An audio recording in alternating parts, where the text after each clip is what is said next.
Hello and welcome to the Super Business Women Show here on Intellectual Radio. It's your girl, CEO Lexi, with all things couture, and I am joined here today with my lovely co-host. It's Sharon Locke, guys. Love, Loans, and Lifestyle. Happy Saturday. Happy Saturday. I am excited today. We have a great show. We have some phenomenal powerhouses joining us today. Indeed, we do. It's the day before Easter. Exciting. Yes. Did you make me an Easter basket? No, I didn't make an Easter basket. You know, I've gotten out of the Easter basket thing since my oldest is, It's fine if you don't love me. No, I do love you. You don't want me making an Easter basket.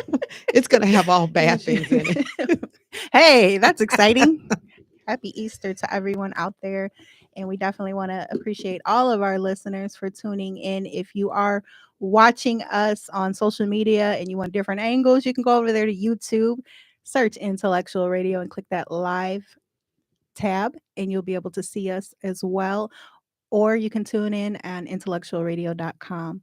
So today, like I said, we have some amazing guests. Joining us shortly will be the director of organizing, Marcus Shepard, and he's also a representative of the Coalition of Black Trade Unionists. So very excited to hear more about his journey and everything that he does for unions and labor rights and all those great things. So what unions do he represent? Well, he is the Federation of Labor. Oh, so I like all that. unions. All unions. Yeah. So remember when I told you I did organizing training? Yes. All unions. Yes.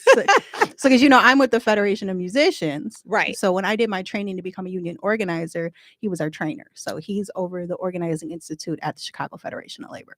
Oh, interesting. So all unions. So when I was in training, I was there with every different union. I think maybe one or two times I've been down there, there's been people with CFM. Other than that, it's just a mixture of everyone. So it's lovely. Oh, that's interesting. Okay. And we're also going to be joined with the vice president of Chicago Flips Red, Danielle Carter.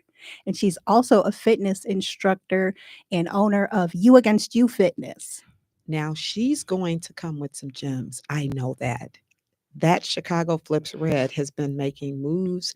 And she was in Washington last week. So I am excited and very interested in hearing what she has to say about that. Absolutely. Me too. And when I went and did like a little, because I had to try to do a little research, but I don't try to do too much research because I still want it to kind of be fresh and new for me as well. But I seen that. I was like, oh, okay.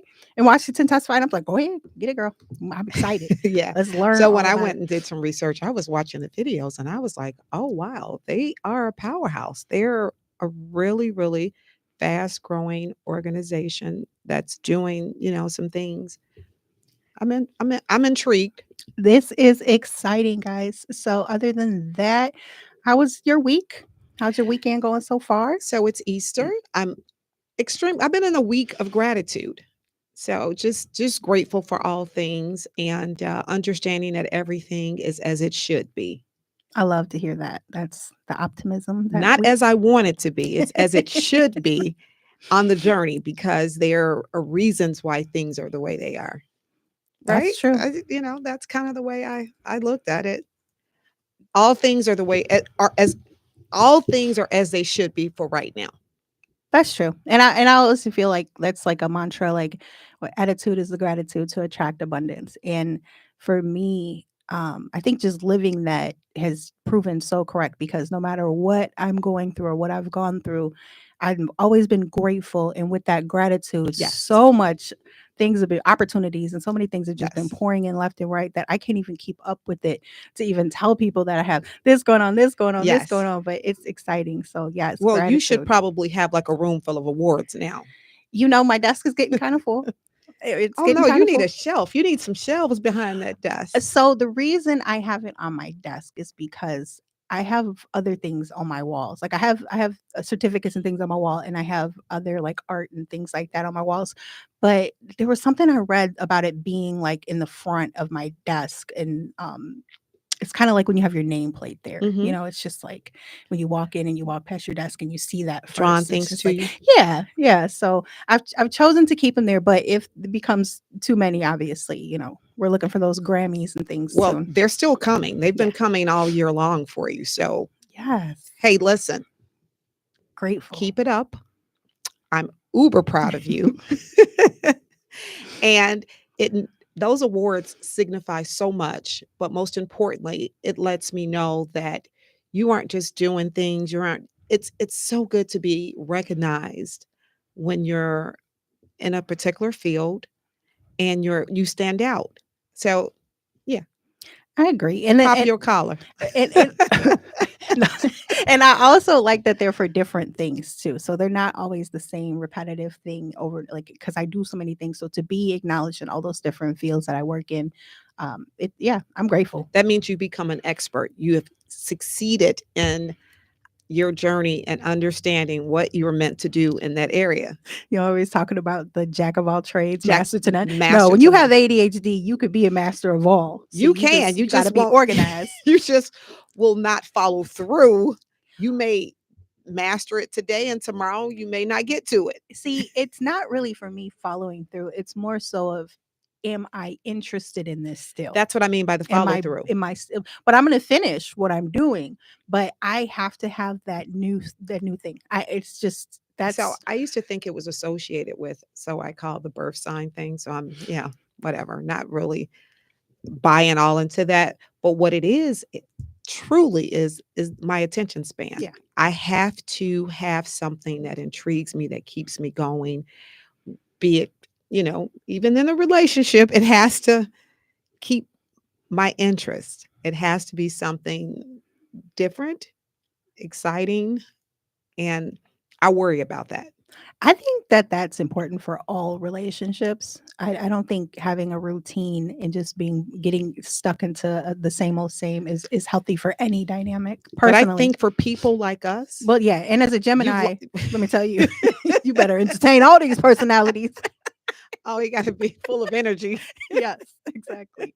Yeah, absolutely. But no, I think it is important regardless of your zodiac sign. And even if you don't have ADHD, like, yes, spice it up, keep it entertaining, keep it spontaneous, say, hey, you want to, well, I don't know if you want to do like paintball or anything like that, but just something fun, Yeah, for me, you're boring. You lose me in the middle of the conversation. I'm thinking about being on the beach on the next Char project. disassociates. I do. She's like, what? Never mind. My sister always says she's looking off again because you do. We need I need a little thing to poke her sometimes. Like, come back. Come on back. Yeah, that's because No. the conversation. I've gotten lost. Hey, I'm not mad about Listen, it. I know my weaknesses and I'm grateful for them. Everything is as it should be right now. Perfect. I love it. So we do have our interviews coming up. Do we want to just go ahead and jump into those? I am super excited to hear, especially about, well, both of them, to be honest. I'm super excited about, he is the organizer for the... Yeah, director of organizing. Okay. Yeah, you throw a director on it, you got to put some respect on it. Respect. Got to put some respect on it. I'm gonna ask him, do we know our union president? More than likely. And I was so happy that Danielle accommodated to come in earlier in the month than her original scheduled date, because I was like, oh, I think this is going to be a good dynamic. So I'm excited. I was truly worried because she's super busy. Yeah. So I don't know if anybody's ever taken her class. It's almost like this drill sergeant here. And if you see her, she's a walking billboard. Yeah. Amazing. Chiseled down. Makes me feel like I shouldn't even be drinking this. Let me hide this before she comes in. Yeah, so I guess we can go ahead and just get into a quick music break, and then we're going to come back with our first guest, Marcus Shepard of the Chicago Federation of Labor. Don't go anywhere. You stay right there. Stay tuned. We'll be right back on the Super Businesswoman Show on Intellectual Radio. Hey, Kanita. Hey, Bridget. Don't go anywhere.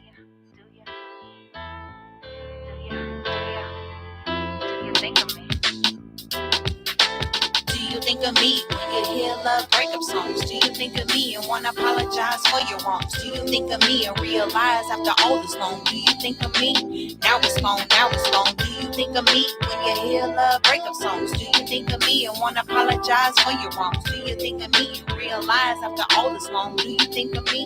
Now it's gone. Do you think of me since I'm so far? Would you even speak to me if I should call? Sometimes it's hard to sleep.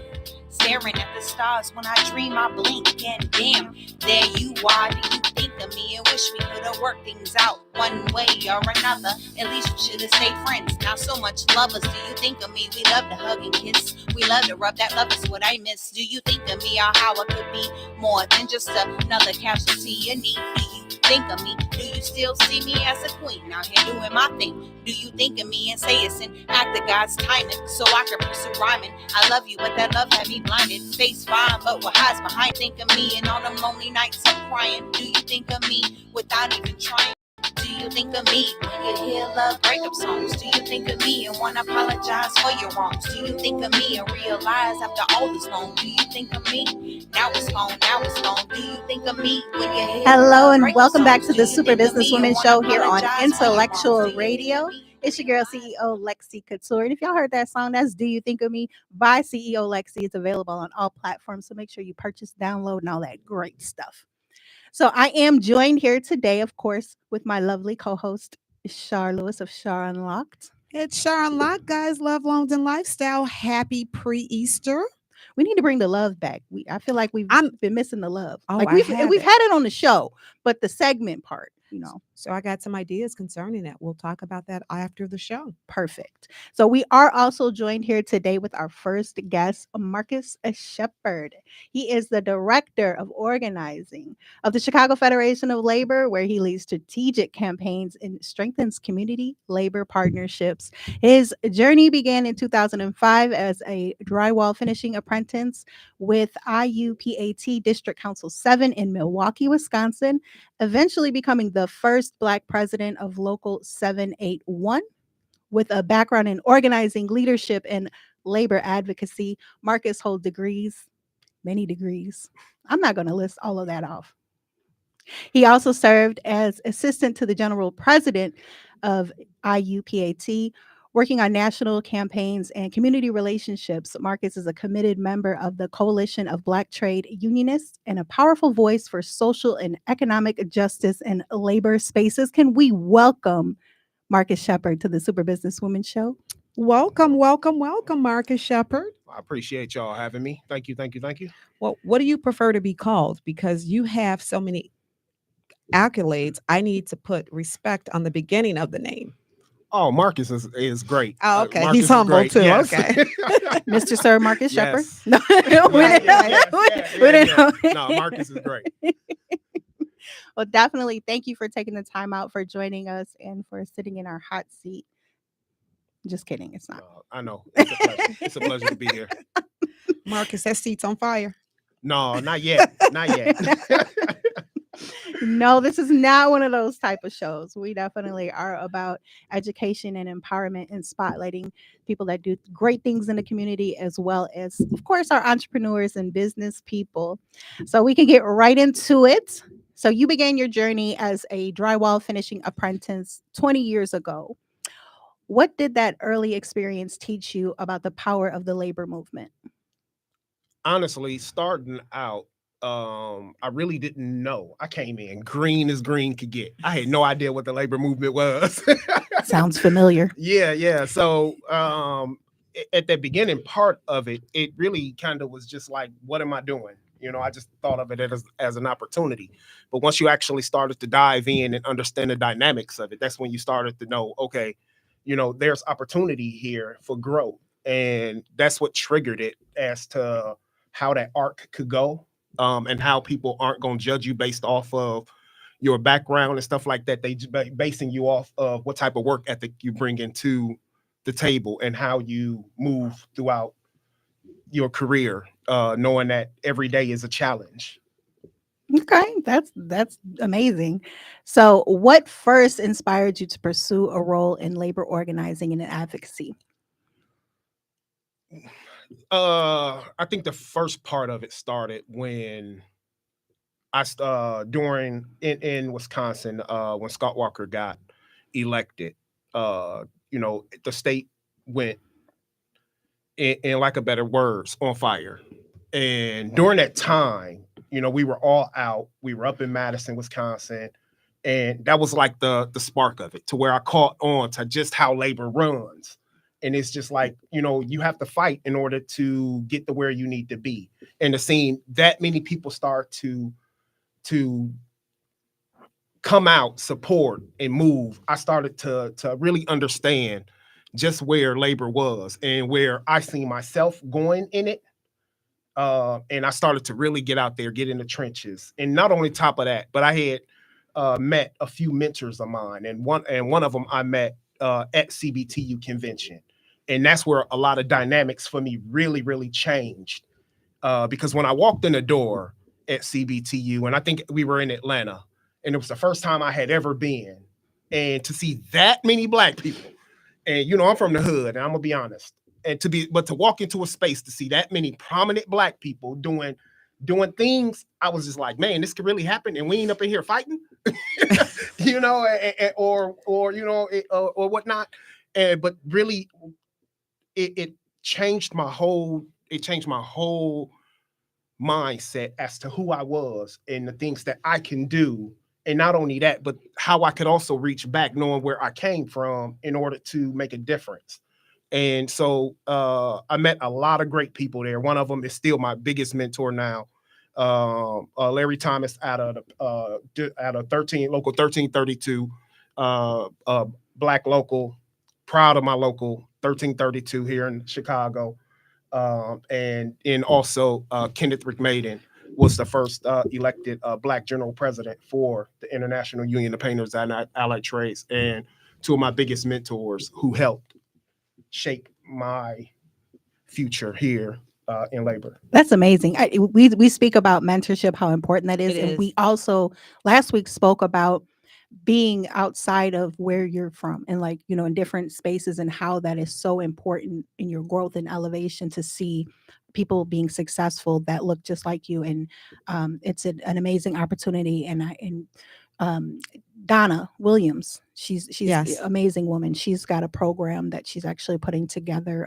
Is it already together, or she? Yes, she's rolled it out already. Yeah, and it's amazing to be able to take people from the hood, because Yeah. and for us to be able to see different things and say, hey, you know what, I can be that too. And I can, so that's definitely amazing.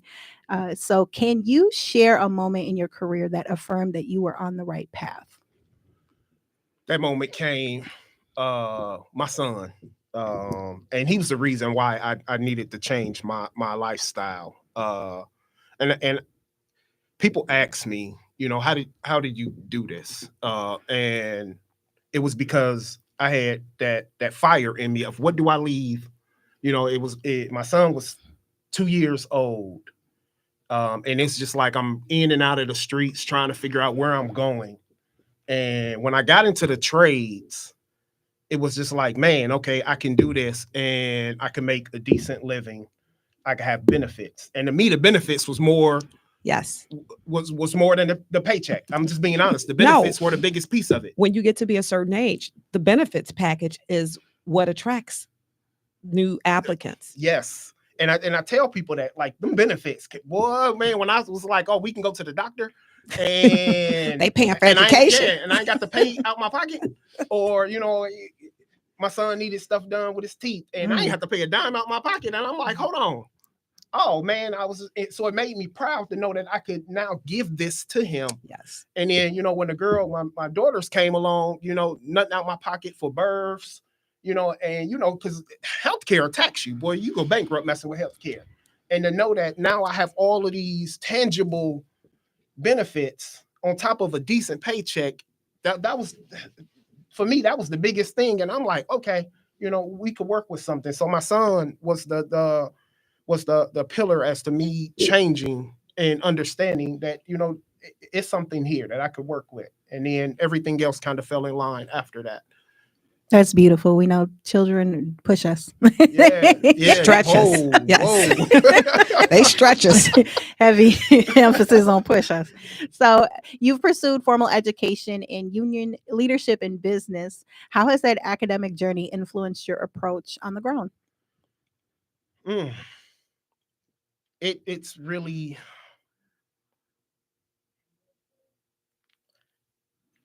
it opened up my mind. I guess the best way I could say it is, I wasn't ever a school person. I'll be the first one to tell people, I go to school and I'll mess off. And if we always had a chance to now think about going and redoing something, I'll go back and redo that. Because when I finally got into school and was given the opportunity to go, it opened up a whole new world. And then I started to really dive in. And then it was about labor education, the labor laws and so on. And then, business administration. And applying it to what I do now has really expanded my reach, but it also expanded my understanding, especially when it comes to leadership, because we look at leadership sometimes in a vacuum. And leadership is all encompassing. It's many different styles, many different ways, but it's understanding who's in that circle, or who are you trying to work with, whether it's youth or whether it's, your coworkers or sitting across the table. And it's how do you fill in dynamics to help people and to get the best out of people and to get them to understand that, guess what, you can do this as well. So it really helped me formulate this idea of how you move and how you get to the grassroots of really helping people. So that the education piece was huge for me when it in order to get to where I needed to be. Do you think that had you been presented with the business administration, the leadership classes back when you were in school, do you think that that would have been able to grasp your attention and you move forward with that, as opposed to you saying messing around? It's a possibility. I mean, none of those things were even offered. It's your typical. I get it, but I was just thinking sometimes we're bored or sometimes we're uninterested. Yes. So I transferred to a school where there were different vocations. So initially I was just like, never could mess up because I was afraid of her. So, however, once I learned how to type and became a stenographer and did some other stuff, those things actually grasped my attention. It was something I was interested in business administration. I was interested in learning new things as it relates to business.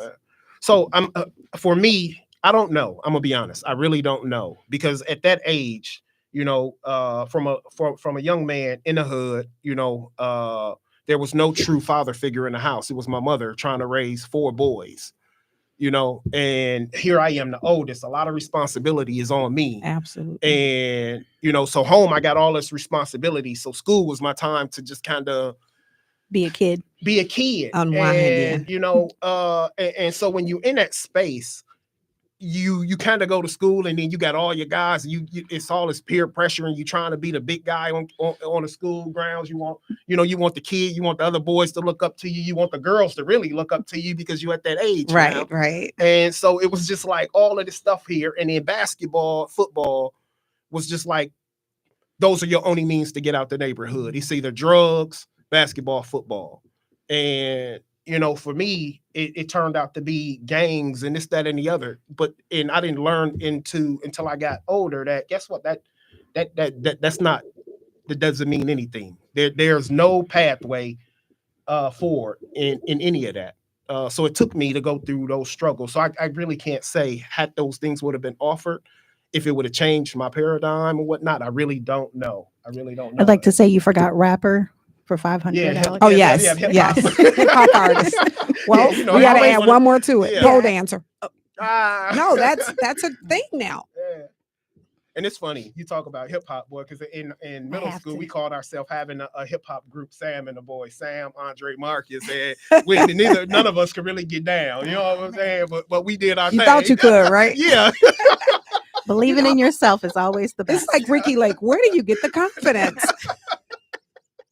You know what? Those are actually always the most successful people. As long as you got to have a little delusion in your manifestation. You do. You It's do. You important. have to wildly believe. So, Marcus, what's one leadership lesson you've learned in the field that no textbook could have prepared you for? That's a good question. That is a really good question, and I've thought about that. Um, the one I would have to, Has you stumped? yeah, you know, it That's deep. That's yeah, a deep it is. question. It's a very deep question. And I've learned a lot of lessons as I've gone through this journey. Uh, but the one that always comes to mind is how we connect with people.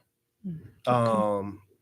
And I say that because in labor we use the word solidarity, Okay. and we use the word solidarity quite a bit. But one thing I teach in organizing classes is what does it actually mean to you? And so that's one of the biggest lessons that I've learned. And I tell people this all the time. I stepped into labor, and the first thing that always went through my head is, where are the black people? I will walk in a room, and it'd be, a room full of white people and one black person. And I got to the space in my life to where I had got to, everything was about when I, as I moved through my career, how do I get more black people in at the table? How do I get more black people in at the table? But the lesson I learned, especially in organizing, is that guess what?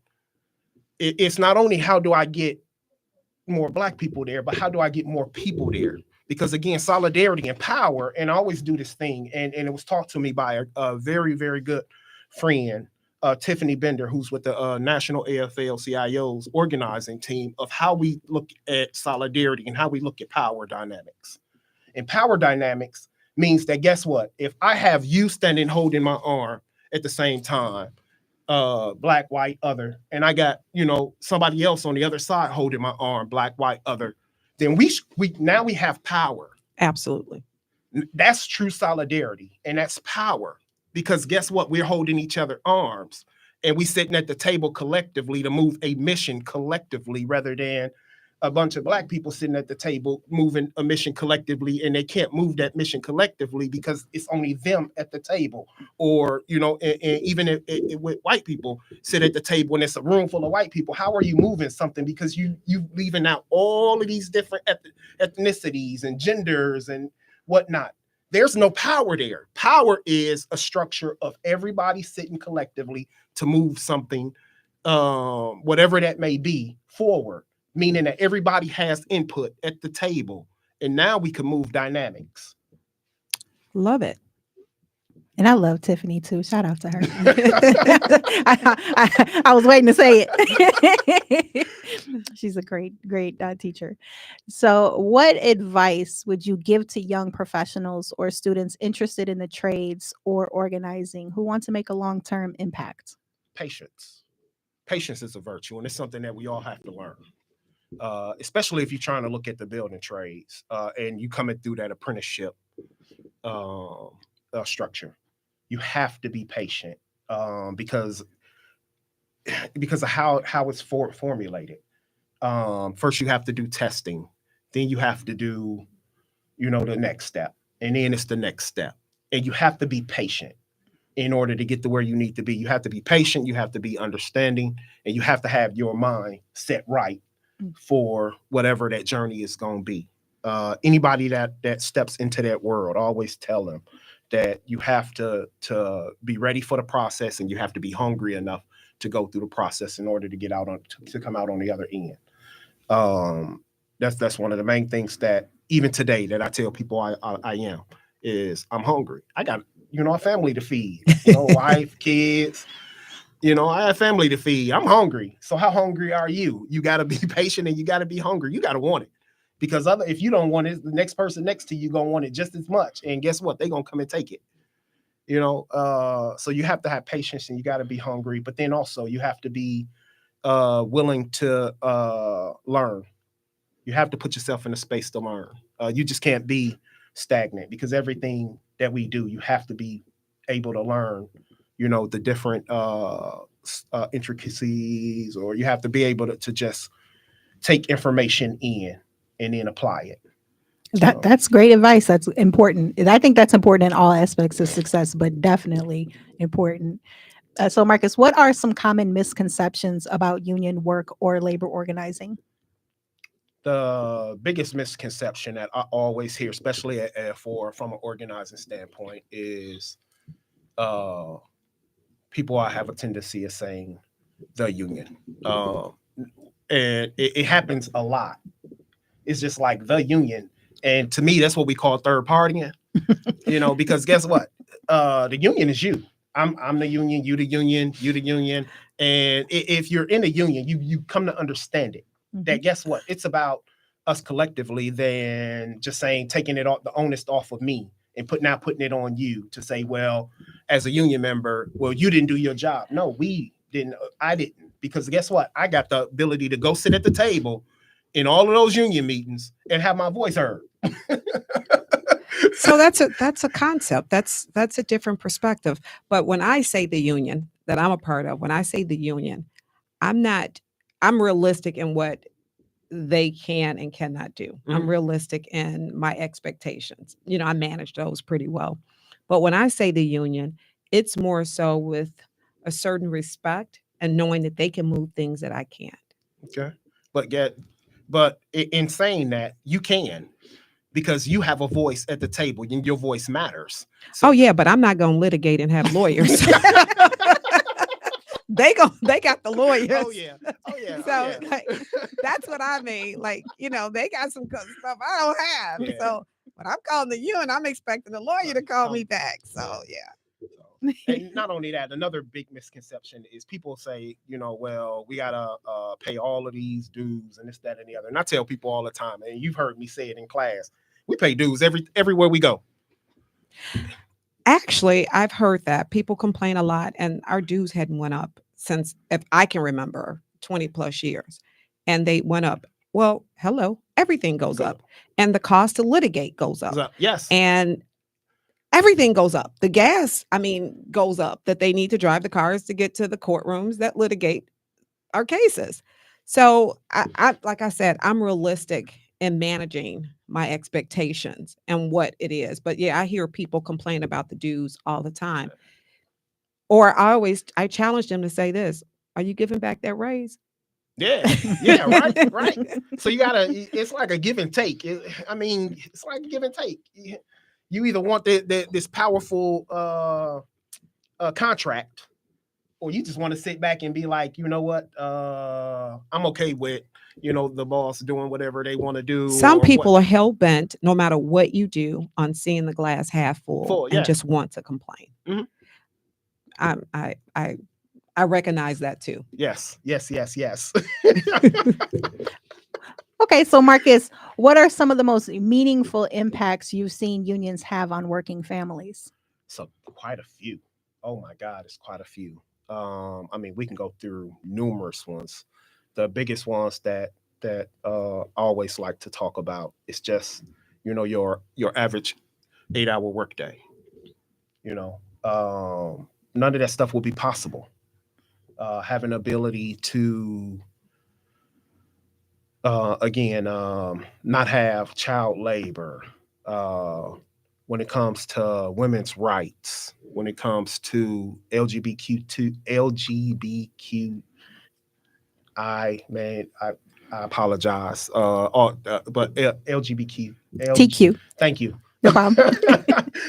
Rights for us as Blacks to now have the opportunity to move throughout and have actual positions of leadership. It goes on and on as to how labor has been there to help us. Because again, when you look at labor, you don't have labor without civil rights. You don't have civil rights without labor. The two go hand in hand. Interesting. When you were speaking, I was thinking about the days of COVID when people were working 60, 70, 80 days without the day off, and the union had to get involved in order to make that fair, because you're losing your families, it's physically not ideal, and to work those many days for those many hours was, my heart went out. Yeah. So a lot of protections there that protect workers, and it's just a blessing that to be able to say, guess what? We have all of these structures, all of these laws that people fight for daily, just for working people across the board, whether you like unions or not. A lot of protections that people have, again, across the board, are because of the hard work that uh, people have fought for in order to Agreed. get to that point. Mm. Agreed. You kind of already answered my next question. So I told him this would probably happen a couple times, but it's good. I love it. So let's see. What leadership traits do you think? And this is a good question to ask because I was asked this in training. What leadership traits do you think are most vital in today's labor and organizing movements? The number one is passion. You have to have passion for it. A lot of people look at labor as your typical 9 to 5. When you get into a leadership position, that 9 to 5 go out the window. Absolutely. You are constantly on call. You are constantly getting phone calls from members, from partners across the board. Emails are constantly going off, and you have to have passion for it. Otherwise, you will not be successful. Um, Two, you got to know, where do I fit into the grand scheme of things? And then you have to find your place in that. You have to be open-minded, think outside the box, the bubble, and whatnot. And then make sure that you surround yourself with good people. And so when it comes to traits, passion, again, you just got to have that humbleness about you to know when to step in, when to step out. And then again, patience. I want to say thank you for being a leader, because to be a leader in the unions is heavy. You carry all the burdens, all the troubles, all the problems, all while trying to foresee the upcoming issues of your union members. Yes. So people don't understand how heavy of a job that is. And then you're leading a family. So you have the heaviness of that. So I wanted to applaud you. I wanted to tell you that, I'm proud of you as a Black woman. Appreciate that. And just super dope. I appreciate it. Thank you. Thank you. So, Marcus, the Coalition of Black Trade Unionists has a rich history. How does this mission show up in your daily work? It shows up every single day in everything that I do. Because CBTU started here in Chicago back in 1972. 5 gentlemen came together. One of them by the name of Bill Lucy. May you rest in peace. May all of them. But it shows up in knowing that the mission is bigger than Marcus. The mission is about giving opportunities to people that deserve them. And that shows up every day, whether it's in training, whether it's in communicating across all of our affiliates at the CFL. By the way, shout out to the CFL. We represent 300 plus unions here in Chicago, Cook County. That's well over 500,000 working men and women. Wow. So a huge union family here in Cook County and Chicago. Is that just one type of professionalism or profession, or that's both public and private sector unions? So Okay. that covers all the building trades and then all of the private sector unions, and we represent. And we even work with the ones outside of our affiliation because we understand that unionism again is a whole. What I saw during COVID was the collaboration of unions. Mhm. Coming together to fight a common cause. Now, that I was like, oh, that's pretty cool. Where you had this union who was separate from that type of union, and they all collectively came together to fight. Yes, and that's the beauty of it, is when they do come collectively to fight, and you see that power. Yes, and it is a beautiful thing. It is a beautiful thing. But that's where CBTU and again all the constituency groups, because you have A. Philip Randolph, you have CLUE, Coalition of Labor Union Women, Apollo, and there's so many more. And I know I'm not. I apologize. I know I'm not naming them all, but you got so many of them. CBTU is just one of the many. Our listeners have Google. Don't worry about it, Marcus. Yeah. But CBTU has taught me taught me to understand dynamics of how you move people, and again, how you touch all these points, especially in the Black neighborhoods, where sometimes we don't get the same representation when it comes to knowing what a union is, where we're doing excellent jobs across the board, especially through Hire 360, our parent company that does a lot of work in community engagement and connecting with communities to open up doors of opportunity. So CBTU really has been that structure to help me find that foundation and just kind of move through all these intricacies. So, Marcus, what does progress look like for you in the spaces you serve, even if it's not always big or visible? Opportunity. Progress always looks like opportunity. What doors are we opening? Are we giving people the same opportunities that was given to me? And I speak about it all the time. You know, how could I sit here at this table? How could I sit at the CFL's office and not give opportunity, not push for opportunity, not push people to understand that, guess what? You have a voice at the table. And, you know, no matter what nobody says, that I would like to see you at the table. It's no different than, you know, when I get ready to leave, I want to make sure that, guess what? We got a succession plan that isn't just one-sided, that's all encompassing. That's progress to me. Progress again is about growth. You know, what is your arc? Where are you going with it? Do you understand how to get there? And if not, what do we need to do to make sure that you do understand how to get there? That's amazing. Yes, absolutely. Opportunity is, yeah, that was a great answer. Yes, I would have to agree. So, Marcus, what is something happening right now in Chicago's labor movement that excites or energizes you?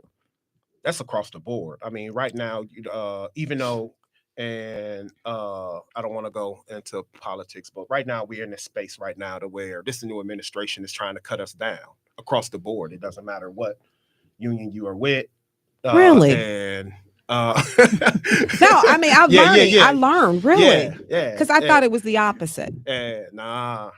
So in that, you have all of these unions starting to come together. And, you know, whether they're out on the streets doing rallies, you know, they're supporting each other. You have a lot of unions when it comes to organizing who are coming together to understand, guess what? Power, again, as I said, power is in strength. How do we tie together to build something even bigger than what we had before? You have all of these opportunities. For instance, we were talking about the 5K for May Day. You know, those are opportunities for labor, community, faith-based to come together, you know, and have this solidarity together. You know, you have one of the biggest things that CFL does is our Labor Day event, which is going to be held. Last year it was in a Pullman Porter neighborhood.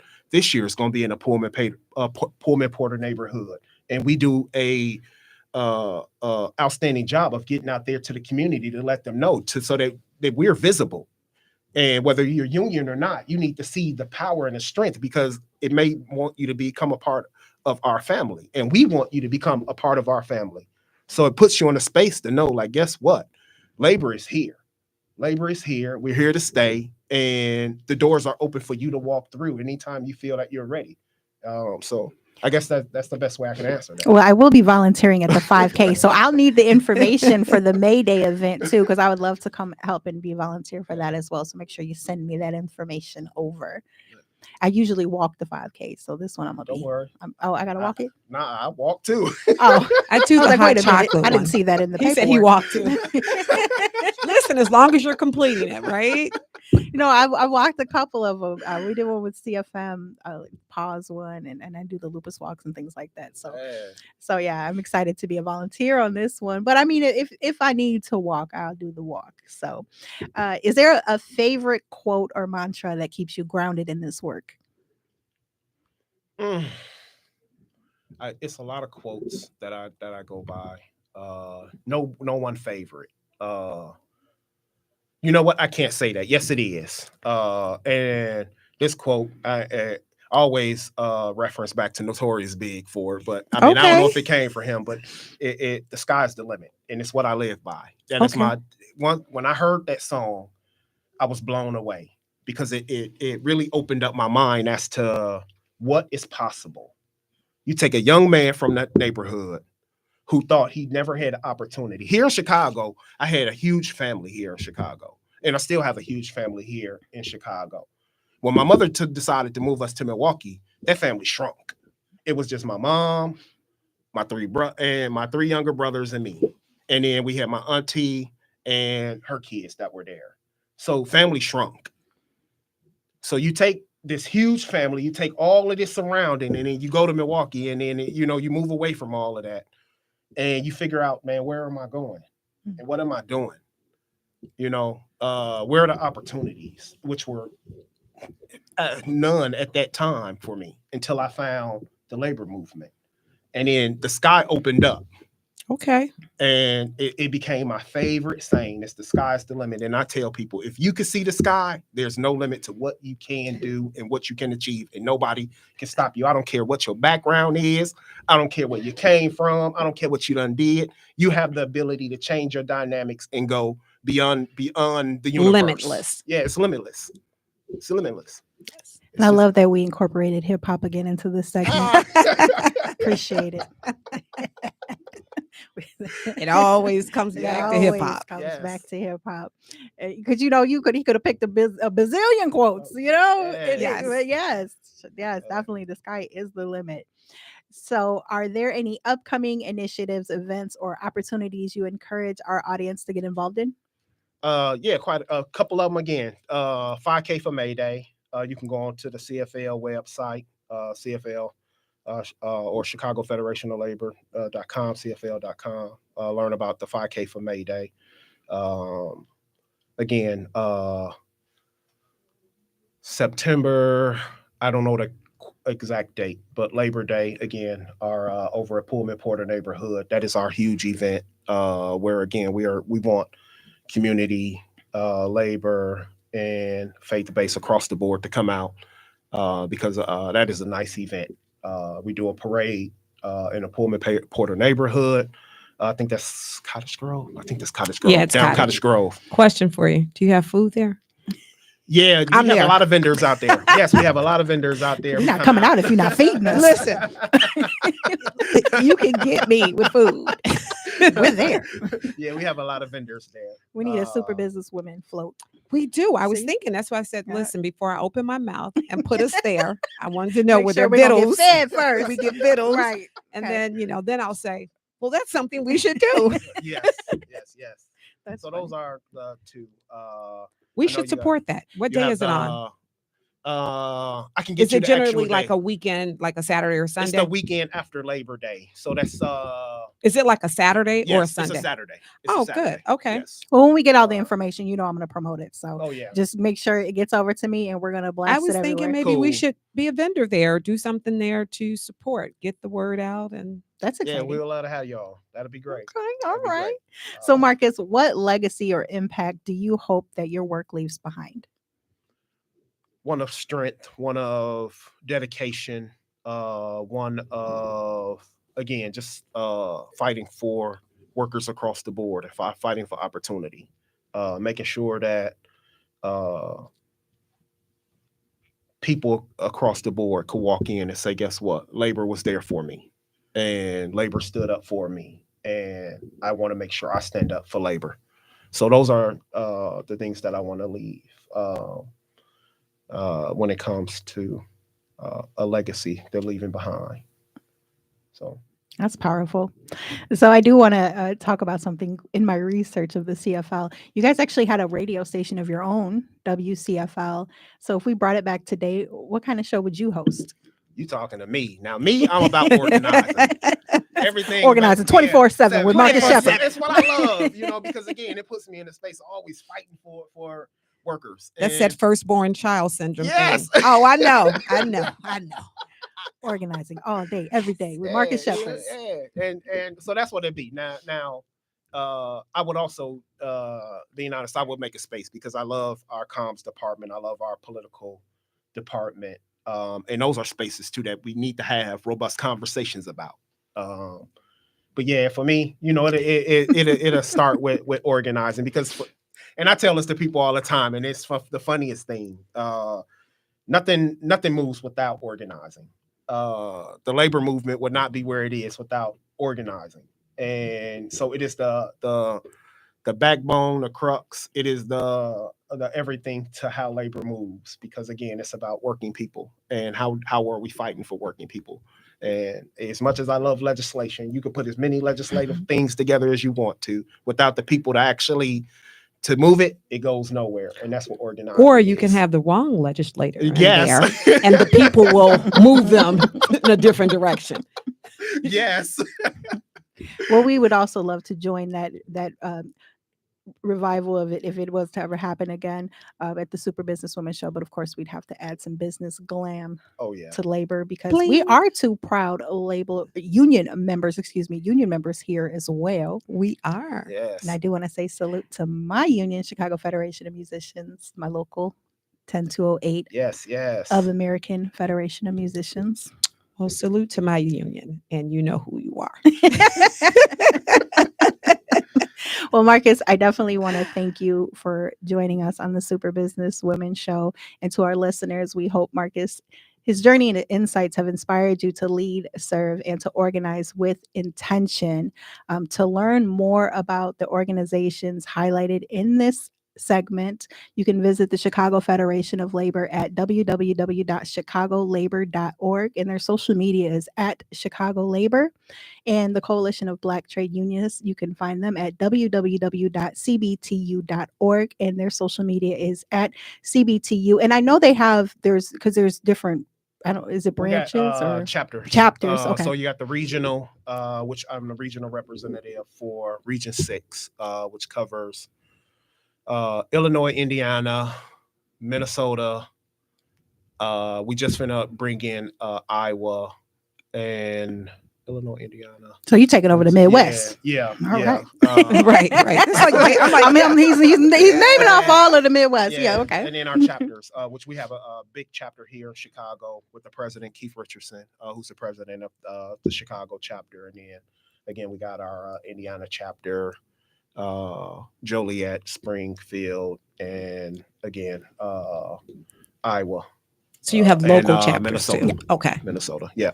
That's amazing. So again, Marcus, I definitely want to thank you for coming in with all this information, all this inspiration. I hope our listeners have been empowered by this conversation. Do you want to leave our listeners with any words before you?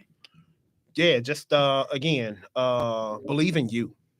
If you believe in you, you can go anywhere. Like I said, the sky's the limit. Believe in you, believe in the opportunity that's given to you. And it's okay to stand up and fight for what you know is right. And that's what labor is about, standing up and fighting for what's right. Sometimes, as we will say, is speaking truth to power. I like that.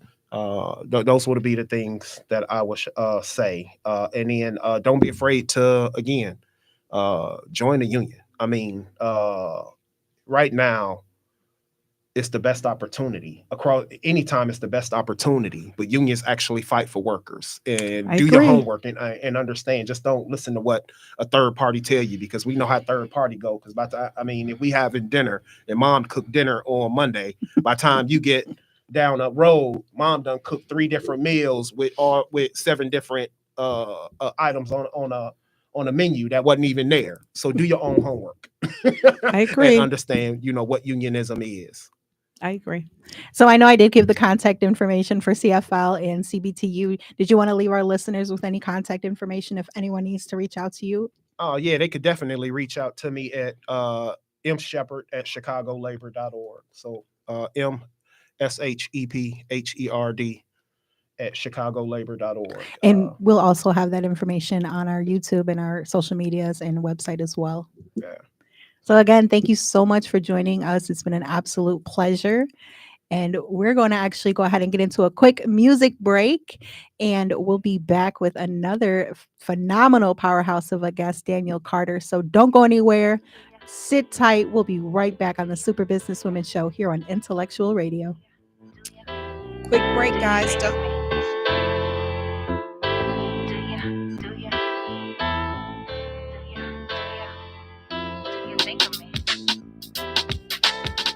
Think of me when you hear love breakup songs? Do you think of me and wanna apologize for your wrongs? Do you think of me and realize after all this long? Do you think of me? Now it's gone, now it's gone. Do you think of me when you hear love breakup songs? Do you think of me and wanna apologize for your wrongs? Do you think of me and realize after all this long? Do you think of me?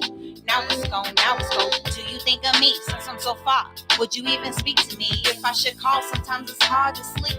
Staring at the stars when I dream, I blink, and damn, there you are. Do you think of me and wish we could have worked things out one way or another? At least we should have stayed friends, not so much lovers. Do you think of me? We love to hug and kiss. We love to rub that love is what I miss. Do you think of me or how I could be more than just another casualty you need? Do you think of me? Do you still see me as a queen out here doing my thing? Do you think of me and say it's an act of God's timing so I can pursue rhyming? I love you, but that love had me blinded. Face fine, but what hides behind it? Do you think of me and all them lonely nights I'm crying? Do you think of me without even trying? Do you think of me when you hear love breakup songs? Do you think of me and wanna apologize for your wrongs? Do you think of me and realize after all this long? Do you think of me? Now it's gone, now it's gone. Do you think of me when you hear love breakup songs? Do you think of me and wanna apologize for your wrongs? Do you think of me and realize after all this long? Do you think of me? Now it's gone, now it's gone. Either way, I see a brighter day. By the way, do you think of me when the radio plays all my jams, heavy rotation? And again, do you think of me when you see me in the magazines? Do you think of me and what you could have had with me? Do you think of me? Of course you do. None bad to me. Do you think of me? Mic checking, say traffic. Do you think of me and realize you're the reason I'm stressing? Hello and welcome back to the Super Businesswomen Show here on Intellectual Radio. It's your girl, CEO Lexi Couture, all things couture, and we're going to pass this on down to Shar Unlocked. Hey guys, Shar Unlocked. I am here with the Danielle Carter Walters. We kept forgetting that earlier. My apologies. She's a Mrs., so we have to put some respect on that. I want you guys to put down your soda, sit your chips to the side, turn that television down, turn the radio all the way up. Today, we're diving into the intersection of politics, community, health, and power with none other than the Vice President of Chicago Flips Red and the founder of You Against You. Get ready for real talk, real purpose, and real solutions. Let's get it, Danielle. How are you today? Oh, I'm great. I'm great. And we are joined with Danielle. You want to introduce yourself? Oh, hi. My name is Zoe Lee. Zoe Lee? Yes. Hi, Zoe. Hi, how are you? I am wonderful. How are you guys? We're great. You're Great. gleaming in the red. Yes, yes, yes. I love the representation. Welcome to the show, ladies. Thank you. Thank you. Thank you for having us. Happy pre-Easter. Yes. No, we know you're really busy, so I totally appreciate this. We are delighted and grateful for you to be on the show today because you are busy. Yeah. Yes, yes. Busy trying to save Chicago. I love that. Mhm. So you want to give us a small intro and then we'll just dive into some questions? No. You all can dive in, or you guys have to say. Okay. All right. Yeah. So what's the mission, Danielle, behind Chicago Flips Red, and what role do you play as vice president? I'm gonna let you the mission, and then I'll tell you the role. So the mission. Yeah, so basically Chicago Flips Red mission is to basically revamp politics. I'm a millennial, I'm 39, and I would have never even thought I have a whole organization, let alone for politics, for government. But I used to always tell my friends, like, man, we the new adults. Like, we gotta get out here, and the city of Chicago knocked down my family's building. It was a violation of the Fifth Amendment. and my mother's been trying to fight for compensation, and she couldn't do it anymore. So she went in the hospital. I had to come back. I was living in Atlanta. I had to come back here, and I started fighting down the city hall, asking for help. And once I seen that we weren't gonna get no help, I was like, yeah, I'll flip Chicago red. Like, ain't no way in the world y'all ain't about to help my mom. Did they help your mom? Hell no. So we still flipping I'm Chicago sorry. red. But so while going down there, for the last 2 years, I started realizing they are laundering money all day. So what is Chicago Flips Red? What is it? To expose corruption, to revamp this machine. We're under a machine, and it's a one-party machine here, and it's not fair because there's people that are not Democrats, and they don't have to be Democrats. Like, I don't have to like something. I can be aligned to one thing.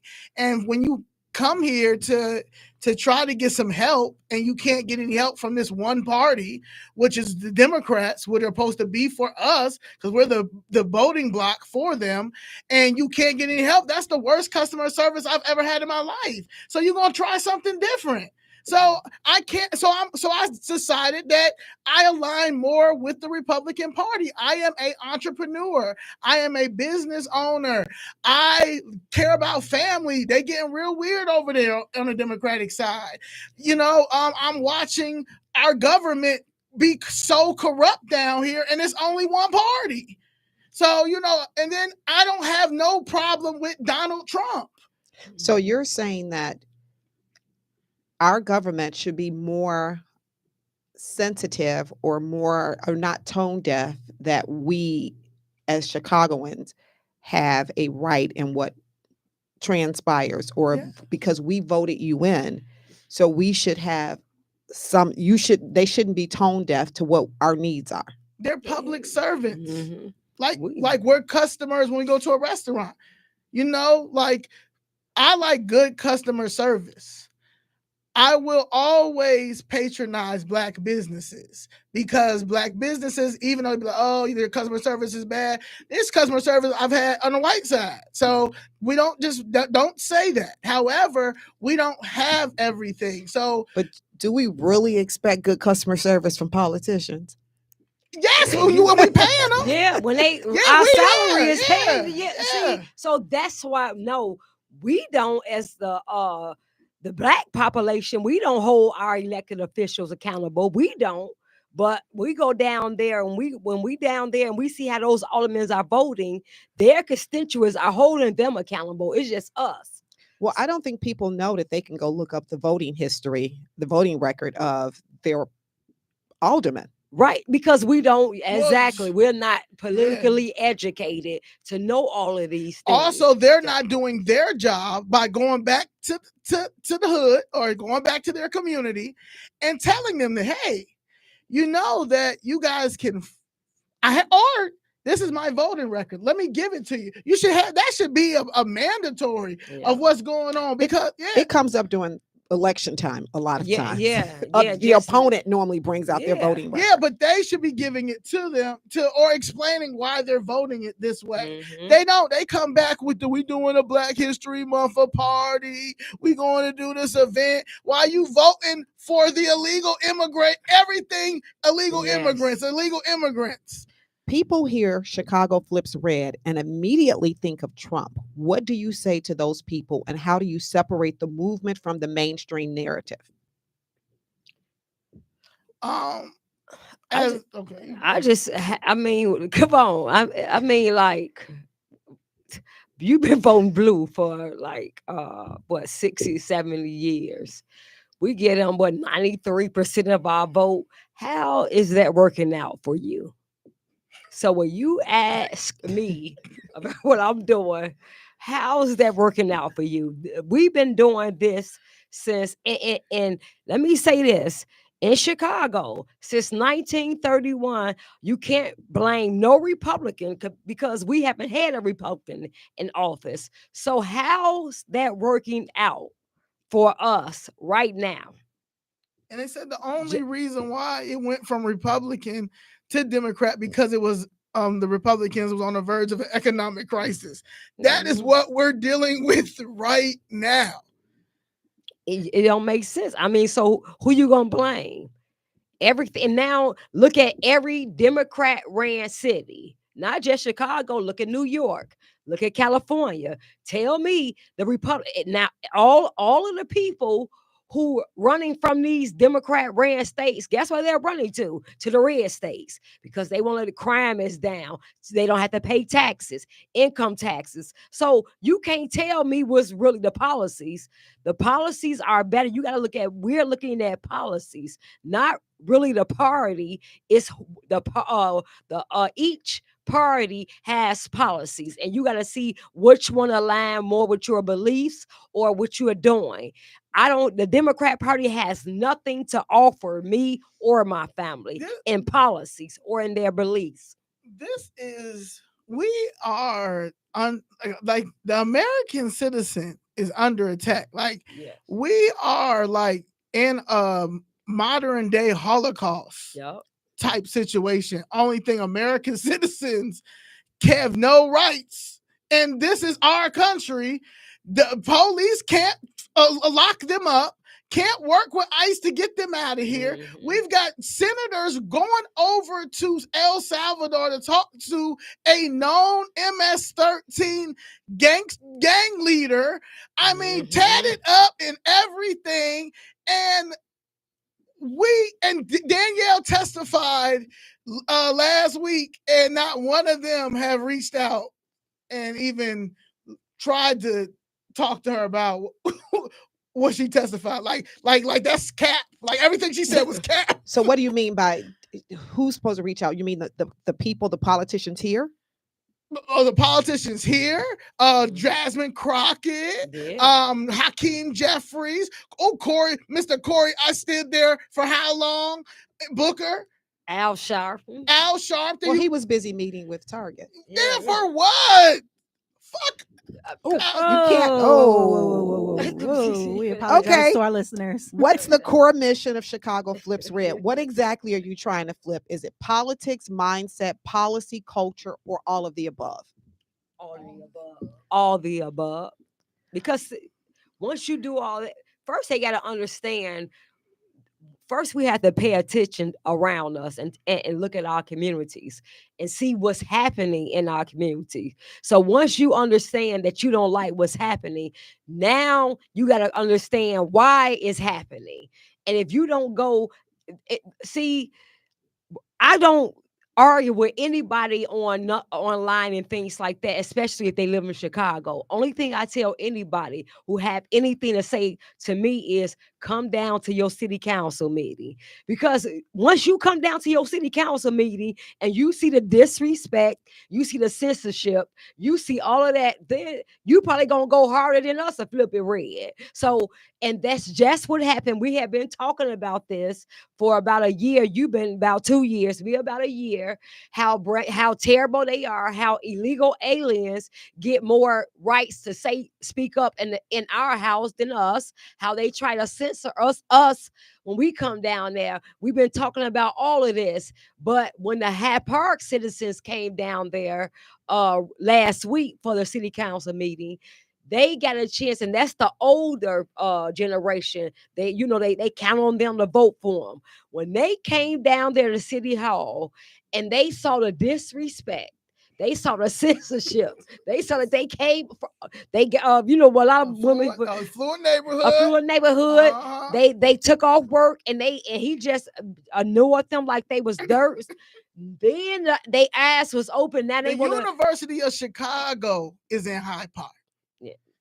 The University of Chicago is in Hyde Park. Yeah. Obama Presidential Center, not that far. What's the Hyde Park? Woodlawn. Mm-hmm. How dare you ignore them residents that came down there?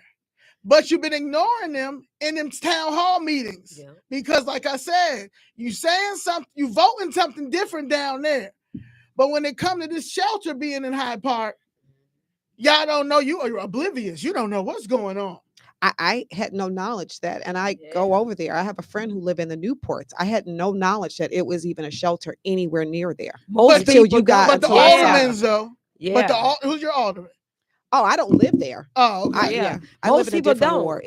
You see the news and tell y'all the do, but But y'all your man, alderman knows. But your alderman knows too, though. So I'm just saying, all the y'all aldermen niggas know. Yeah. So you all should have known. So imagine and you what the The residents news knows. Yeah, the news knows. Well, I only knew because But no, the news doesn't say it though. But the news knows. but I became aware after seeing you guys down there exposing that it was that they were there, and because I thought initially that they had closed all those shelters and sent the immigrants to one place. Like I thought that they were consolidating the homeless and the migrants in one place. That's what my understanding was until you guys exposed them. It's a shelter right there on 73rd and Cicero, the Holiday Inn Express. They are still there, and what's going on is they're still trying to give them free everything with our tax dollars. You got to see they had Uber services. They had free Uber services back and forth. They was coming in. They was just living it up. They was over there across the street from the lake. They were just having their kids. It was the husband, the kids, and the wife. It was families together, just living it up off our tax dollars. And the security was only one security, Allied security, and they had the black security guards, but the Hispanics is running it. In Hyde Park across from Newport condominiums. Newport condominiums is a landmark. Yes. What's your biggest challenge you face in getting your message across in a city like Chicago? It's my thing is waking our people up. They don't, and I'm talking about my black people. You all don't understand the dire situation that was going to happen to us if that lady would have gotten in office, if that fake black woman would have gotten in office. Because you all don't know, so you all are ignorant to what's going on. And so now when you all was talking about they selling out, they this and that, no, we're down there, we're seeing what's happening. We were being displaced. And they were bringing the people over here. They did it right in our faces, put them right in our neighborhoods, and was pushing us out.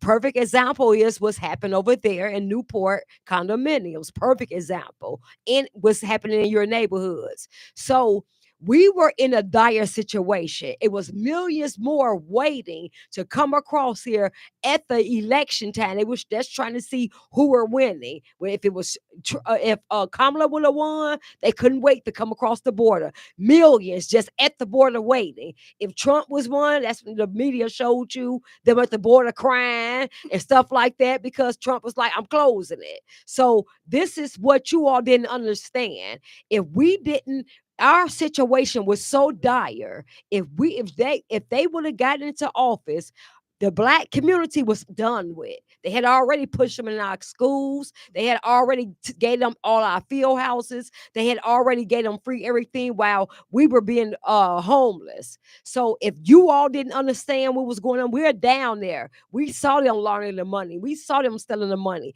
We saw how they were voting. If you all wasn't down there and didn't see, do not say nothing to us because we saved y'all. If it wasn't for us, Chicago flips red. We say Black Chicago.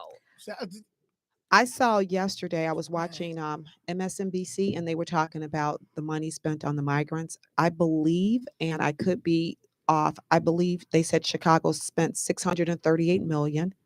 New York was nearing $3 billion. And that's how much Chicago really is. Really $3 billion. And that's money that's still going forth, you guys are saying. Ain't no more money. Well, the shelter's still up, you guys are saying, so someone's paying for it. Yeah, the state. Now we about to get it. Now the state contract ends June. So now they're gonna try to get the city money for us. Now we gotta pay for that. That's why they went. That's why the Hyde Park went down there, because they kept this. Is the third. That's what I said. These aldermen will come back into the community and not talk about the stuff like this. So they were under the impression that that it was done. Like, what's going on with this Oh, so they thought like I thought it was kind of over with. Yeah. Dig a little, see, go do a little digging and see that it's a contract the state has with this Lakeshore Hotel that's paying it. Now, once that ends in June, then we're gonna be paying for it. Danielle, you met with the border guy. What's Caesar? What's his name? Tom Homan. And I was under the impression that, and I guess I don't follow it enough. I'm seeing it with you guys. Mm-hmm. They were going to deport. Is that the right word? They were going to deport a lot of the immigrants. Mm-hmm. How is it that this persists if he deported as many as they say he deported? They're reporting he deported. What you mean? Like how many? What you mean? Why still so many over here? Yeah, I thought so. When I hear the number, I hear this astronomical number. Like they deported so many. You know how many Indians over here? I'm gonna give you a prime example. You know how many I'm gonna tell you how many Indians is over here. Mm-hmm. That's why y'all have to understand why she couldn't get in. Okay, she was cosplaying as a black woman, like how y'all really thought Obama was y'all black president. Okay, that Obama lady was our black president. No, that's a whole nother situation. But she was cosplaying as a black woman, and she is Indian. Do you see how many Indians is over here? Prairie Shores alone, Prairie Shores and Lake Meadows is Little India. Yeah. Is Little India. All her cousins are over there. Mm-hmm. Okay, they also, the only Wi-Fi that you can get over there is their Wi-Fi. Okay, I'm trying to tell you that there are a lot of them over here. A lot, and they mad as that the DEI is gone, because all them, sometimes you see them percentages for like black women and some type of like law enforcement, 46%, let's say it's a law enforcement, 46% black women, people of color, them black women, that be them. They be using our melon because they're melon, melon too, as that black woman thing. So that's why they get contracts in black women, contracts with minority, contracts with people of color. You understand? They've been using us for so long, and it's so, just like they was using Kamala to get her in office. They are the demons, man. Yeah. And you got to be crazy to even think about ever voting Democrat again. They're if don't nobody see how anti-American this party is, you got 80%, even if they don't agree with everything President Trump want to do, you got 80% of America said that you all let 22 million people over here unvetted. We don't know who these people are, but we know we got a lot of rapists, a lot of murderers here. You all, 80% of America said we want everybody deported who came over here illegally. And we want Trump. They mandated Trump to do this. And you got the Democrat Party that's willing to die on this hill, where they're even going to El Salvador to go hard for an illegal gang member instead of the going hard. I have never seen one Democrat go hard for the black community, which give them 93% of their votes, 60 years and 70 years, but 60 or 70 years. I never seen them go hard for a black person that get them 93% of their votes for 60 to 70 years. I never seen them do that. But this is what they're doing. They're even going so hard as to bring the criminals back here, going against President Trump to even, he's getting the criminals out of here, and they're fighting him every step of the way. Yet those people are in our neighborhoods. Because remember, when they put them in their neighborhoods, Martha's Venue, about it didn't take them no more than hours to get them up out of their community. And they're not even here in Chicago. Here specifically in Chicago, they're not in Pilsen. They're not in Little Village. You know why? Because the Mexicans and the Venezuelans do not get along. So, but they over up where we at. So it's a lot of crime. Crime is not down 20%. Crime is up a lot. Crime is up 20% probably every day. This is not like this. There's still executive orders that have not been rescinded that needs to be canceled, be done. So ICE, so CPD can work with ICE. This is insane. Like y'all worry about teen takeovers. We are dealing with mass murderers, robbers, rapists. Well, teen takeovers are serious too. You had someone shot and injured. So but do we really? Yeah, but do we really know if it? Because the Venezuelans is down there raping and stuff too down there because that shelter was down there for 2 years. You know that? Yeah. So they're down there too because they was down there summer 2023. Yeah, summer I lived down there until summer 2023. I seen it. I seen it down there. It was man, little. It was like my man Al said. It was like we were living in a third world country with Jordans and iPhones on Streeterville. So yeah, so you don't know. You got the teen takeovers down there, and you got the Venezuelans that you can't lock up anyway. So. And they come down there and just put an ankle monitor on them and then and send them back in our neighborhood. Back in our neighborhood. So. Okay, and then he changed his name 3 months.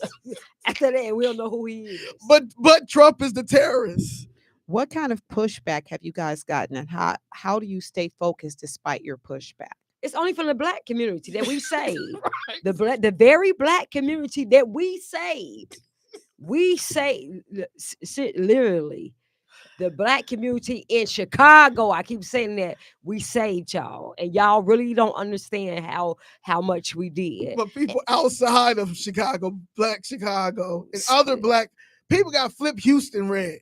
They see Flip it. They so happy. Oh, really? So it's catching on. Yeah. Oh, no, it's everywhere. All Flip in New London. York red. They talk about Flip London red. We have we're talking to a French reporter. A French reporter flew down here flew down, flew left, right, flew to us so we can show them the shelter. Yeah, y'all the only ones don't get it. So what we're saying is just like he don't get it. Yeah. What we saying is who is him? Brandon Johnson. Well, I got this picture right here. Yeah. Like I want to see him. Y'all getting us because it's a picture in the studio of Mr. Johnson. Yeah, because why? But did he bring some money down here? Oh, I have no idea. Oh, okay. But everybody doesn't, so the wonderful thing about life is, or society, or live in a democracy, you get to vote for who you want to vote for and be who you want to be, right? Right. So that's the interesting part about it. What has been some of the biggest wins for you've experienced with working with Chicago Flips Red? Trump won. That was one of the biggest things. Trump won. We got him in office. So now we have a president that we can work with that's willing to work with us to really get Chicago, because we know everybody keeps saying Chicago is known as the most corrupt city ever. That was always been told. So everything they did corrupt, we just let it go. And now we got a president that said no. Everybody been talking about how they gonna stop the corruption in government and all that. Now he's the president that's doing it. Now y'all mad. But we got a president that's saying, I know how corrupt Chicago is. And we got citizens now fighting for that to end that corruption. And now I'm gonna help them. And everything we ask for our president, he's doing. So imagine when we get these idiots out of office and really have somebody who really care about Chicago and really care what's happening. Because when Brandon Johnson gets out of office, we already bankrupt Chicago, period. Yeah. He's trying to make us how Detroit used to be. But because Chicago was bankrupt, and we'll be paying that once he long gone in jail, hopefully, or wherever he's gone, we're going to be stuck. Your grandkids going to be stuck paying for this devastation that these Democrats did. Yeah, on and us. they always talk about, well, why you didn't, why y'all didn't do this when Daley was in office. First of all, I'm 39.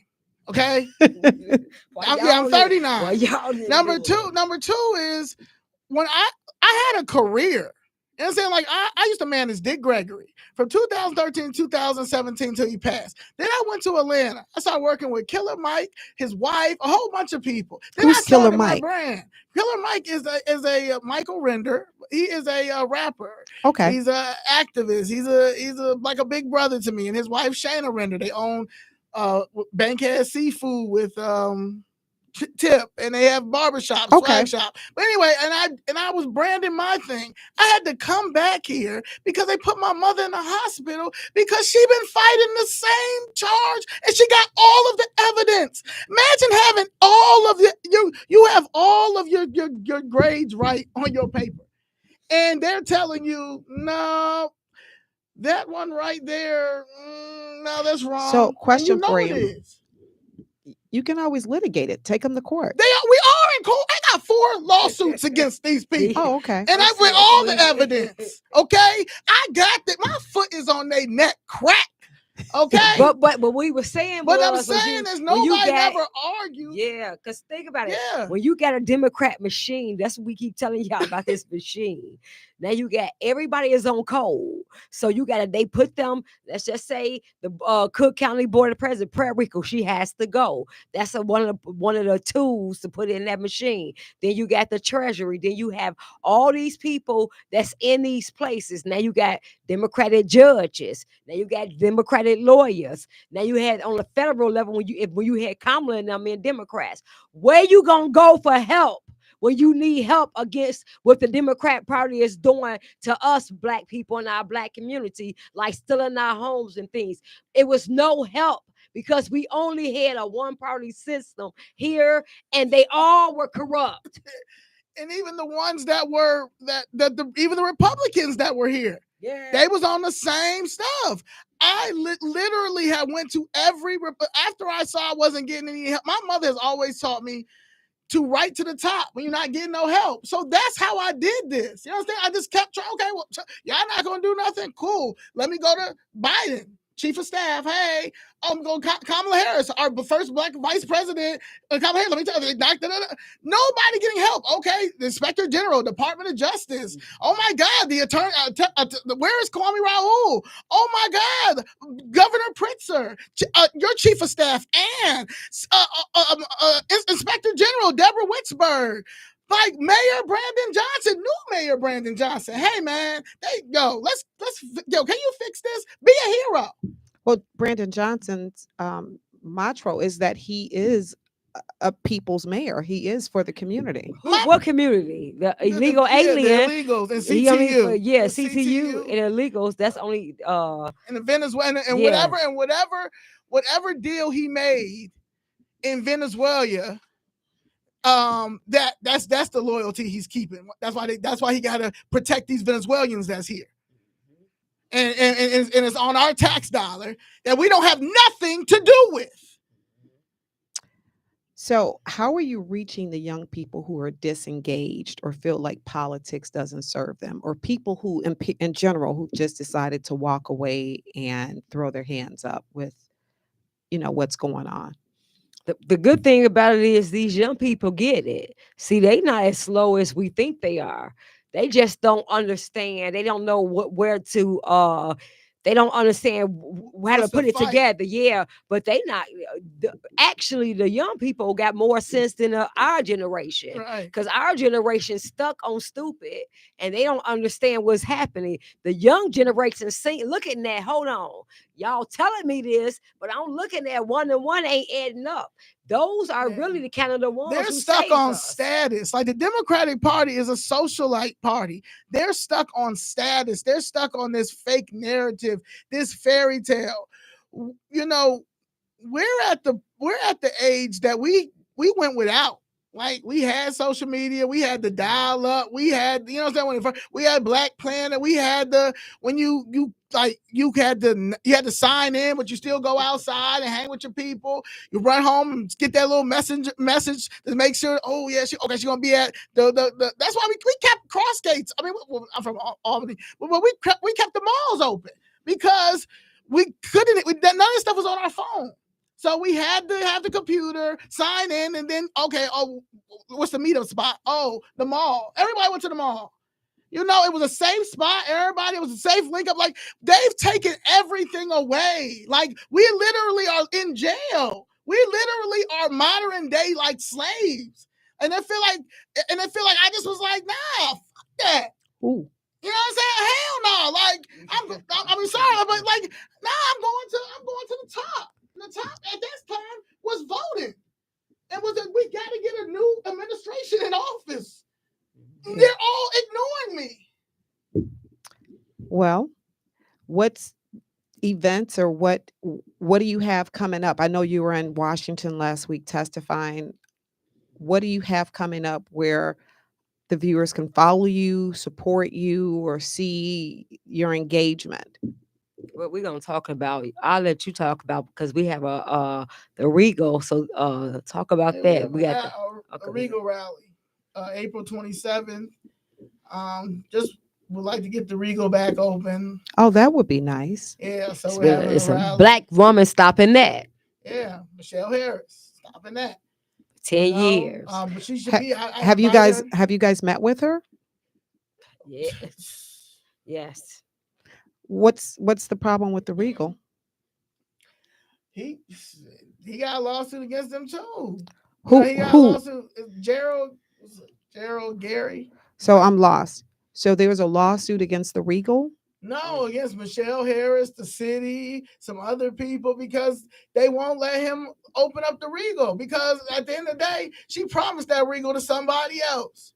And so you got this dude who got the Regal probably for the low because they be doing underhanded bad stuff with people. So it's just all zoning. No, you lost me. I'm trying to follow the story. So I'm like, you jumped to the end. I'm like, so you're trying to open the Regal. Yeah. You can't. Oh, he can't. Somebody owns it. Who owns it? He do. Gerald owns it, and that's the gentleman that's suing everyone. Yes. Yeah. So he's suing them because he owns it and he can't open it. Yeah, he cannot. What's preventing him from opening it? Oh, like that. It's always something. It's not habitable. They find zoning, building violation, anything when they just don't want you to have it. So they just find little things. But he put over $1 million in it already. Like they want you. It's just like, all jokes aside. I don't know if anybody watched that documentary. I used to go to the club, the comedy club. Okay, funny laughter, funny business. I think it's called.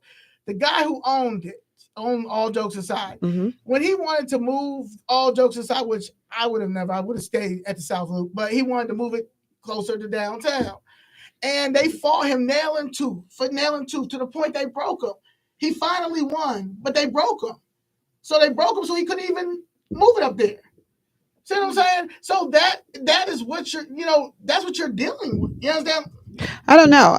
From my dealings with Michelle Harris for over bazillion years, she's normally reasonable.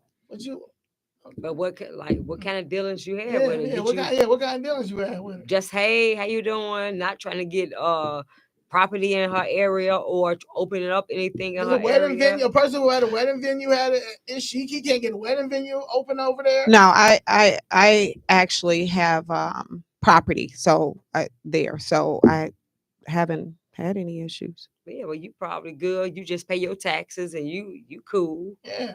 But there's things I asked for, and there's services that I required, and there's things that I request, and they're normally met. But you probably have a good experience with her.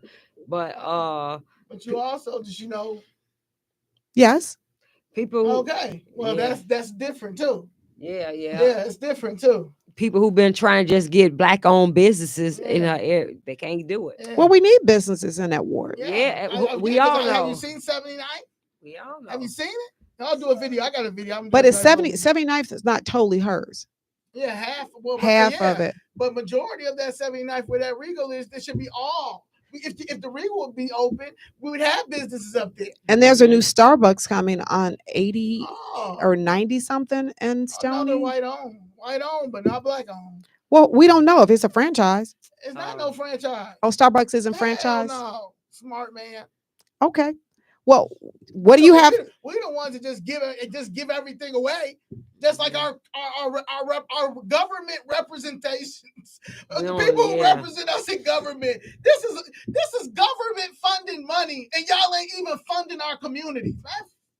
Yes. No. So you have the event next Saturday. What's it called again? The Regal Rally. Yeah. So where's the Regal Rally? At the Regal. It's at the Regal. What time? 1 to 3. 1 to 3. The Regal DJ Doug gonna be on the 1s and 2s. DJ Doug? Yeah, Okay, so Wednesday. from 1 to 3, and you guys have invited the alderman out. Yep. And we were in the mayor. He needs to come too. Because he says that he has put in 20 times more in Black community. Chicago than the migrant crisis. And we want to see Oh, where, okay. and we want to know how and where to go. Will the media be there? Probably won't. Well, no, you guys seem to have the media everywhere you go. Because we cover our own stuff, and then so many people share it, then they have to cover it. So is They that don't want to show. They don't want to show how bad the Democrat Party is here. They with the Democrat Party. If you doing something showing what's really happening, what they're doing, they ain't gonna show that. It's gonna take a YouTuber or whatever to show it. And once it make its rounds, then the media gonna have to cover it. Well, the media is covering you guys because when I'm following, I'm seeing you guys in Congress. I'm seeing Fox, because Fox, yeah, but you ain't gonna see MSDNC, MSNBC. Yeah, you ain't gonna see the CNN. You ain't gonna. Have you seen CNN cover it? I have not. So see why? Why would they do that? So can you tell us fake news? I want my president. That's fake news. Why wouldn't y'all tell the people what's going on, especially with the illegal alien crisis? Why y'all wouldn't do that, media? But y'all showed that senator go over there and talk to the MS-13 person. Yeah. So can you guys give us your information, your contact information? If someone wanted to contact you, someone wanted to follow you, how would they get in touch with you? And are you guys have membership? When is the city council meeting? Can you share that with the public? Okay, well, I'm a fitness trainer as well. So if you all want training or anything like that, my IG is You Against You Fitness. You Against You Fitness. If you want to talk to us about what we're doing as far as Chicago Flips Red, then you can email us at Chicago all hands on deck at gmail.com. Yeah, so Chicago all hands on deck at gmail.com. Lizzo. And remember, they have April the 27th. They have the Regal Rally. It's going to be at the Regal Theater. And then April 30th, she's going to be in Marinette Park. Marinette Park? Yeah, April 30th at this it's a white event. Y'all gotta see it on the X. So Chicago. So you can check her page. It's Danielle Carter Walters on all social media platforms. Yeah, my Facebook, but the IG is You Against You Fitness. But it's Danielle Carter Walters. So she's an amazing fitness instructor. She's a walking billboard, you guys, and she's a beast. I actually shared one of her lives and I felt sorry for the young girl that was being trained. She was getting it and I followed the results later. So check her out, You Against You Fitness on IG and Danielle Carter Walters on Facebook. Yeah, we definitely want to thank you guys for joining us on the Super Business Women Show. Zoe, make sure you hit that swear jar over there on your way. Zoe Olas, we should have got money with her coming in. Zoe, we gonna need a 20 spot out of you. It's a swear box. But no, it's been a great conversation. We're actually going to get into a really quick music break, and we'll be right back on the Super Business Women Show. Hold on, don't go anywhere.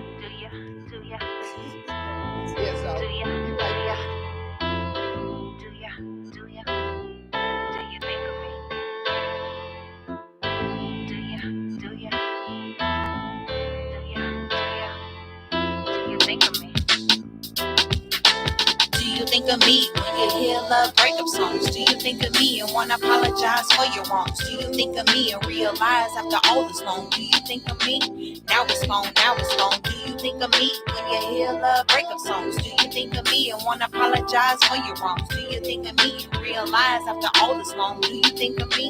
Now it's gone, now it's gone. Do you think of me since I'm so far? Would you even speak to me if I should call? Sometimes it's hard to sleep, staring at the stars. When I dream, I blink, and damn, there you are. Do you think of me and wish we could have worked things out one way or another? At least we should have stayed friends. Now so much lovers. Do you think of me? We love to hug and kiss. We love to rub. That love is what I miss. Do you think of me or how I could be more than Women just Show another here on night? Intellectual Radio. It's your girl, CEO Lexi Couture. We're joined here with our co-host, Crystal, the savvy investor. I'm a busy person because I'm out always networking and looking at properties and doing things of that nature. And sometimes I run late, but I love everyone and I'm always here for my clients and the people and everything else that's wonderful. So today seemed to be a very great show. I can't wait to meet the guests that are out there when I get out there to meet them. And I just want to say thank you to the listeners. You can reach me at info@powercircleinvestments.com. That's where you can find everything on me there. And you can also contact me at 312-877-6687. Thanks, guys. Hi there, it's Sharon Locke, Love, Loans, and Lifestyle. You can reach me on all social media platforms under The Char Lewis. Also, my phone number is 312-937-6227, 312-937-6227. I am also at thecharlewis@gmail.com. And remember, we have the Brokers and Bullets coming up. We will address that later with a more specified date. I'm wishing you a very blessed, very sacred Easter. Absolutely. And it is your girl, CEO Lexi, All Things Couture. You can find me on Facebook at Alexis Arce, all social media at CEO Lexi Couture. And my website is www.couturemusicmgmt.com. Be sure to follow The Super Business Women. That is at The Super Business Women Show. And on Facebook, The Super Business Women Show. And our website is www.superbusinesswomen.com. If you are interested in booking an interview or any other our other services, having us come out and broadcast live, email at superbusinesswomen.com. So we do have an exciting show next week. So we will see you next Saturday from 3 to 5 p.m. Central Standard Time. Who's joining us next week? You know what? Next week, we have Will Adams. Will Adams. You guys have to see that movie. Yes, Will Adams is here. Oh, he's an actor? No, he wrote and produced a movie that's out. It's hilarious.